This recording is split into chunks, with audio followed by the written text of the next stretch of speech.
पाकिस्तान एक बार फिर अपने ही बयानों से दुनिया के सामने कटघरे में खड़ा हो गया है। इस बार वजह बने हैं पाकिस्तान के सबसे ताकतवर सैन्य अधिकारी, चीफ ऑफ डिफेंस स्टाफ और फील्ड मार्शल सैयद आसिम मुनीर। लाहौर में दिए गए एक भाषण में आसिम मुनीर ने ऐसा बयान दे दिया जिसने न सिर्फ पाकिस्तान के अंदर बल्कि अंतर्राष्ट्रीय स्तर पर भी गंभीर सवाल खड़े कर दिए हैं।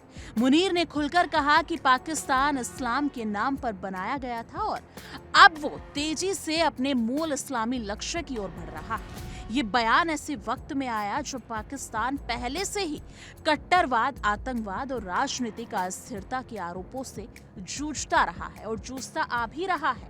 और ये देखना काफी दिलचस्प है कि जिस हिसाब से उन्होंने ये बयान दिया है तो क्या सोच समझ कर दिया है। लाहौर की इस जनसभा में आसिम मुनीर ने पाकिस्तान की सैन्य ताकत और अंतर्राष्ट्रीय प्रभाव को अपने इस्लामी विजन को साकार करने का जरिया बताया।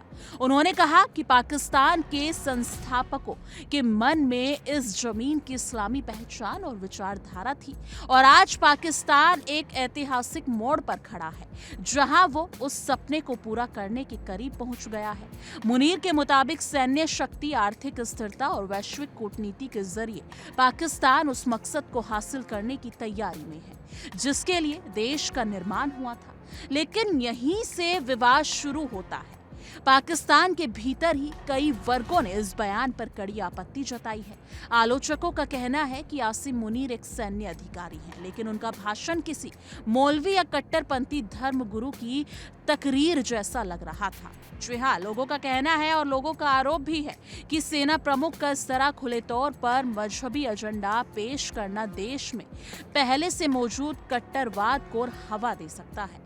पाकिस्तान पहले ही धार्मिक उग्रवाद, अल्पसंख्यकों पर हमले और आतंकी संगठनों के असर से जूझ रहा है और ऐसे बयान हालात को बिगाड़ सकते हैं। सबसे गंभीर बात यह है कि आसिम मुनीर जिस पाकिस्तान की बात कर रहे हैं वही पाकिस्तान दुनिया का एकमात्र मुस्लिम देश है जिसके पास परमाणु हथियार है। स्वतंत्र अंतर्राष्ट्रीय अनुमानों के मुताबिक पाकिस्तान के पास करीब 170 परमाणु हथियार है।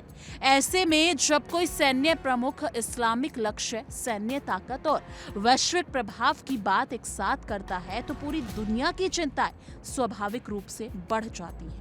यही वजह है कि मुनीर के बयान को केवल एक भाषण नहीं बल्कि एक खतरनाक संकेत के रूप में देखा जा रहा है। भारत के संदर्भ में ये बयान और भी संवेदनशील हो जाता है। भारत और पाकिस्तान के बीच अब तक 3 युद्ध हो चुके हैं और रिश्ते लंबे समय से तनावपूर्ण रहे हैं। सीमा पार आतंकवाद, कश्मीर मुद्दा और सीज फायर उल्लंघन जैसे मुद्दे पहले से ही दोनों देशों के बीच अविश्वास को गहरा करते हैं। ऐसे में पाकिस्तान के शीर्ष सैन्य अधिकारी का इस्लामी एजेंडा और सैन्य शक्ति को जोड़कर बयान देना भारत समेत पूरे दक्षिण एशिया के लिए चिंता का विषय बन जाता है। आसिम मुनीर के अपने भाषण में उन्होंने ये भी दावा किया कि पाकिस्तान को अब अंतर्राष्ट्रीय समुदाय में पहले से ज्यादा सम्मान मिल रहा है। उन्होंने आर्थिक मजबूती, गाजा शांति पहल से जुड़ी बातचीत और राजनीतिक प्रयासों का हवाला देते हुए कहा कि पाकिस्तान की वैश्विक छवि बेहतर हुई। हालांकि आलोचकों का कहना है कि जमीनी हकीकत इससे बिल्कुल अलग है, यानी कि इससे बिल्कुल उलट है। पाकिस्तान इस वक्त गंभीर आर्थिक संकट से जूझ रहा है। महंगाई आसमान छू रही है और आम जनता बुनियादी सुविधाओं के लिए परेशान है। पाकिस्तान की पश्चिमी सीमा पर हालात भी किसी से छिपे नहीं हैं। बलूचिस्तान और खैबर पख्तूनख्वा में विरोधी हिंसा लगातार जारी है। सेना और आतंकी संगठनों के बीच संघर्ष में आम लोग पिस रहे हैं। ऐसे हालात में सवाल उठता है कि आसिम मुनीर का ये बयान देश की असली समस्याओं से ध्यान हटाने की कोशिश है या फिर सेना एक बार फिर मजहब को सत्ता और नियंत्रण का हथियार बना रही है। राजनीतिक विश्लेषकों का मानना है कि पाकिस्तान में सेना हमेशा से खुद को देश की विचारधारा का संरक्षण बताती रही है, लेकिन इस बार फर्क ये है कि बयान सीधे तौर पर धार्मिक पहचान और सैन्य ताकत को जोड़ता है। इससे संदेश जाता है कि पाकिस्तान की नीतियां लोकतांत्रिक या संवैधानिक ढांचे से ज्यादा सैन्य और वैचारिक नियंत्रण में चलेंगी। यही बात पाकिस्तान के भीतर उदार और लोकतांत्रिक सोच रखने वालों को डराने लगी है। आखिर में सवाल यही है कि आसिम मुनीर का ये बयान सिर्फ घरेलू राजनीति के लिए है या इसके पीछे कोई बड़ा रणनीतिक संदेश छिपा है। क्या पाकिस्तान एक बार फिर कट्टरपंथ की राह पर आगे बढ़ रहा है? और क्या एक परमाणु शक्ति संपन्न देश में इस तरह की सोच पूरे क्षेत्र की शांति के लिए खतरा बन सकती है?